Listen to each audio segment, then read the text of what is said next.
ผู้จากบ้านไปไกลลุกขึ้นมาหนึ่งเข่าเป่าไฟใจลอยไปมันคิดฮอดเจ้าหลายได้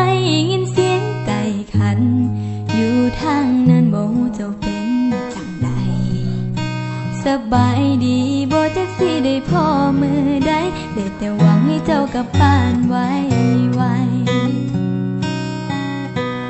คอยนับวันเวลาคอยให้เจ้ากลับมาใจค่อยๆท่าด้วยความหวังใจบ่อยู่กับตัวโอ้ยมันลอยไปกับสายลม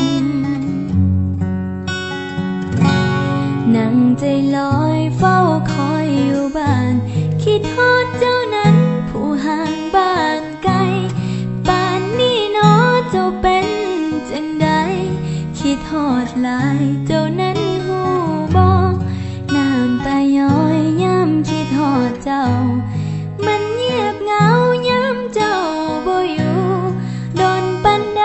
อยากให้เจ้าหูว่ายังคอย